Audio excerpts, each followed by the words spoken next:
নমস্কার বন্ধুরা, তো আজকের ভিডিওতে আলোচনা করব আমি মিউচুয়াল ফান্ডে লামসাম বা ওয়ান টাইম ইনভেস্টমেন্টের একটা বেস্ট স্ট্র্যাটেজি নিয়ে, যে স্ট্র্যাটেজিটা ফলো করে আমি কোনো মিউচুয়াল ফান্ডে লামসাম বিনিয়োগ করি। আর এই স্ট্র্যাটেজি ফলো করে আপনারাও যদি কোনো মিউচুয়াল ফান্ডে লামসাম বিনিয়োগ করেন তো আপনারা সেই মিউচুয়াল ফান্ডের রিটার্নকেও বিট করতে পারবেন। কোনো মিউচুয়াল ফান্ডে যদি 20% সিএজি রিটার্নে গ্রো করে, সেই মিউচুয়াল ফান্ড থেকে আপনি 25 থেকে 30% রিটার্নে আপনার পোর্টফোলিওকে গ্রো করতে পারবেন, অর্থাৎ আপনি একটা এক্সট্রা রিটার্ন জেনারেট করতে পারবেন। আর এই টপিকের উপর ইউটিউবে কেউ ভিডিও এর আগে নিয়ে এসেছে বলে আমার জানা নেই, ঠিক আছে? তো খুবই ইনফরমেটিভ ভিডিও হবে, ভিডিও স্কিপ না করে লাস্ট পর্যন্ত দেখবেন। তবে ভিডিও শুরু করার আগে আপনি যদি চ্যানেল নতুন হন অবশ্যই চ্যানেলটাকে সাবস্ক্রাইব করে বেল আইকন দাবিয়ে রাখুন। আর যদি ভিডিও ভালো লাগে, ইনফরমেটিভ মনে হয়, অবশ্যই একটা লাইক করে দেবেন। তো চলুন জেনে নিই যে এই স্ট্র্যাটেজিটা কী। তো আমি ধরলাম আপনি মিউচুয়াল ফান্ডে পোর্টফোলিও বানিয়ে ইনভেস্টমেন্ট করেন। তো আমি ধরলাম আপনার পোর্টফোলিওতে 4 রকমের মিউচুয়াল ফান্ড আছে।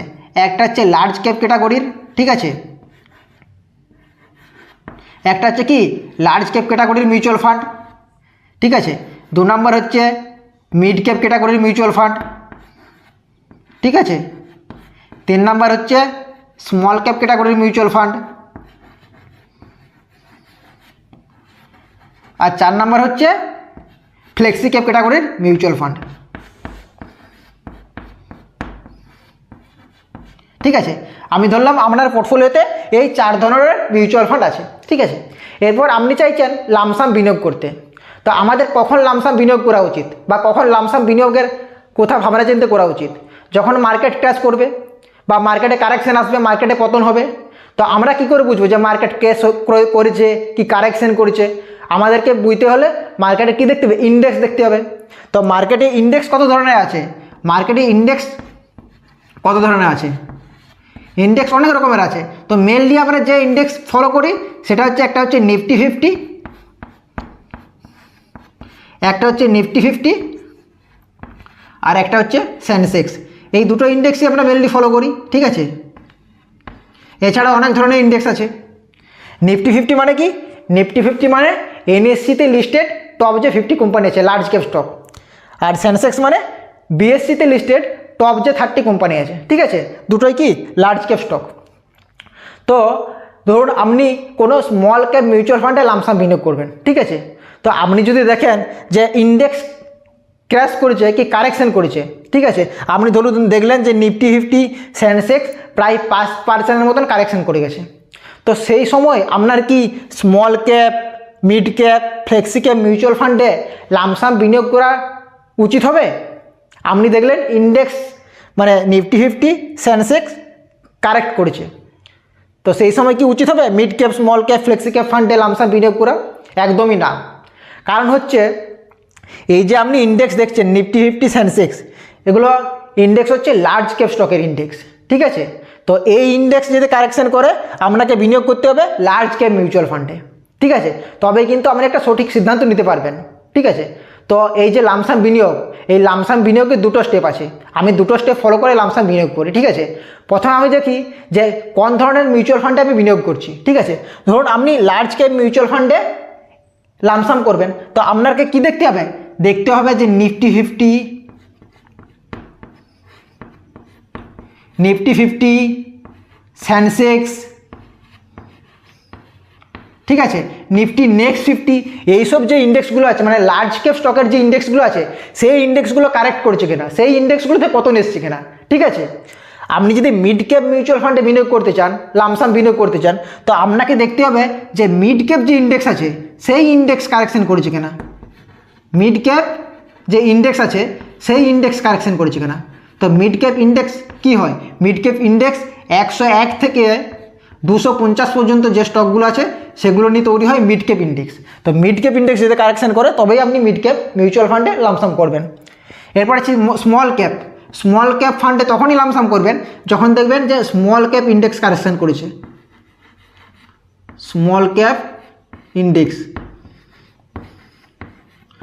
স্মল ক্যাপ ইন্ডেক্স মানে 251 থেকে তার পরবর্তী যে স্টকগুলো আছে 500 পর্যন্ত ধরুন, ঠিক আছে? তো স্মল ক্যাপ ইন্ডেক্স যদি কারেকশন করে তবে আপনি স্মল ক্যাপ মিউচুয়াল ফান্ডে লামসাম বিনিয়োগ করতে পারেন। আর ফ্লেক্সি ক্যাপ মানে কি? ফ্লেক্সি ক্যাপ মানে large cap, mid cap, small cap সব ধরনের স্টকেই বিনিয়োগ থাকে। ওই জন্য আপনাকে কী দেখতে হবে, এইখানে আপনাকে দেখতে হবে টোটাল মার্কেট ইন্ডেক্স। যেহেতু সব ধরনের স্টক থাকে ওই জন্য আপনাকে দেখতে হবে total market index. Total market index correction করেছে কিনা, ঠিক আছে, তবে আপনি কিন্তু মোটামুটি একটা ঠিকঠাক লামসাম বিনিয়োগ করতে পারবেন। এটা হচ্ছে প্রথম স্টেপ। এরপর যেটা দ্বিতীয় স্টেপ সেটাই হচ্ছে মেন।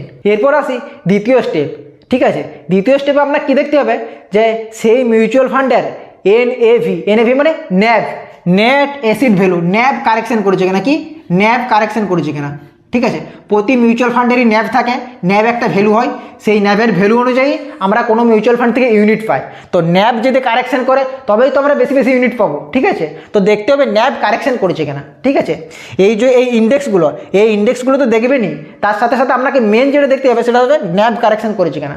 কারণ এই ইন্ডেক্স দেখে আপনি সঠিক সিদ্ধান্ত বা সঠিক সময়ে লামসাম বিনিয়োগ নাও করতে পারেন, ঠিক আছে। কারণ হচ্ছে ধরুন আপনি স্মল ক্যাপ মিউচুয়াল ফান্ডে লামসাম বিনিয়োগ করবেন, আপনি দেখলেন যে স্মল ক্যাপ ইন্ডেক্স কারেকশন করেছে, স্মল ক্যাপ ইন্ডেক্স 5% কারেকশন করেছে। তো একটা স্মল ক্যাপ ফান্ডের মধ্যেও কি শুধু স্মল ক্যাপ স্টকই থাকে?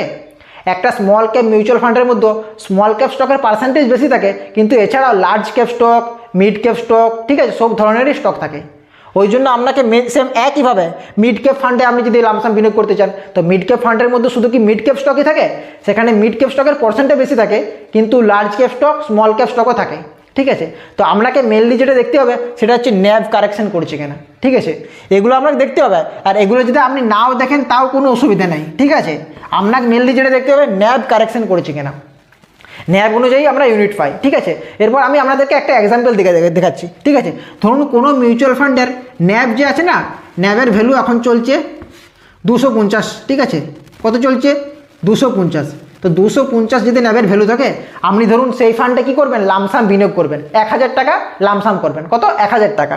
তা 1000 টাকা যদি আপনি লামসাম বিনিয়োগ করেন তাহলে কত ইউনিট পাবেন? 250 করে যদি ন্যাভের ভ্যালু হয়, আপনি সেই ফান্ডে 4টে ইউনিট পাবেন, ঠিক আছে। এরপর ধরুন ন্যাভ কারেকশন হয়ে গেল, ন্যাভের ভ্যালু কিছুদিন পরে আপনি দেখছেন 200 হয়ে গেছে। কত হয়ে গেছে? 200 হয়ে গেছে। কত কারেকশন করেছে ন্যাভ? এখানে 50 টাকা কারেকশন করেছে। 50 মানে কত পার্সেন্ট? 20%-এর মতো আসবে, দেখবে 20% কারেকশন করে গেছে ন্যাভ। তো এখানে আপনি কটা ইউনিট পাবেন? 5টা ইউনিট পেয়ে যাবেন, ঠিক আছে। তো ন্যাভ যদি কারেকশন করে এভাবে কোনো মিউচুয়াল ফান্ডে, সেই টাইপে আপনি কিন্তু লামসাম বিনিয়োগ করতে পারেন। আপনি যখনই দেখবেন যে কোনো মিউচুয়াল ফান্ডের ন্যাভ 5%-এর মতো কারেক্ট করেছে, সেখানে আপনি কিছু কিছু লামসাম বিনিয়োগ করবেন। আর আমি এইভাবেই কিন্তু মিউচুয়াল ফান্ডে লামসাম বিনিয়োগ করি। আমি যে ফান্ডে বিনিয়োগ করব, আমি দেখি যে সেই ফান্ডের আগের মাসে ন্যাভ কী ছিল, এই মাসে এখন ন্যাভ কী চলছে, ন্যাভ 5%-এর মতো কারেক্ট করেছে কিনা, মানে 5%-এর মতো ন্যাভ ভ্যালু পতন হয়েছে কিনা, তারপরে আমি লামসাম বিনিয়োগ করি। তো এটাই হচ্ছে মেন স্ট্র্যাটেজি। আপনাকে দেখতে হবে ন্যাভ কারেকশন করছে কিনা। প্রথমে আপনি ইন্ডেক্স দেখতে পারেন, কারণ ন্যাভ রিলেটেড ইন্ডেক্সের সাথেই, ঠিক আছে। এরপর আপনি যদি ন্যাভ দেখেন, ন্যাভ ফলো করেন, তাহলে আপনাকে ইন্ডেক্স দেখার কোনো প্রয়োজন নেই, কারণ আমাদের ইউনিট অ্যালোকেশন হয় ন্যাভ ভ্যালু থেকে, ঠিক আছে। তো আপনি রেগুলার যদি কোনো মিউচুয়াল ফান্ডকে ফলো করেন, দেখবেন ডেলি কিন্তু মিউচুয়াল ফান্ডে ন্যাভ আপডেট হয়, ঠিক আছে। ন্যাভ ডেলি কোনো দিন বাড়ে, কোনো দিন কমে, ঠিক আছে। তো আপনি কন্টিনিউ আপনাকে সেটা ফলো করতে হবে যে ন্যাভের ভ্যালু কী হচ্ছে। এছাড়া আপনি গুগলে গিয়েও সেখানে চেক করতে পারবেন যে কোনো মিউচুয়াল ফান্ডের ন্যাভের বর্তমান ভ্যালু কী, কিছুদিন আগে কী ছিল, ঠিক আছে।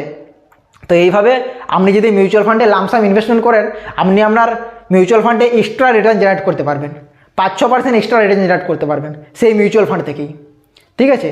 তো আজকের এই স্ট্র্যাটেজিটা আপনাদের কেমন লাগলো? যদি ইনফরমেটিভ মনে হয় তবে অবশ্যই একটা লাইক করে দিবেন, আর চ্যানেলে যদি নতুন হয় অবশ্যই চ্যানেলটাকে সাবস্ক্রাইব করে রাখুন। ধন্যবাদ।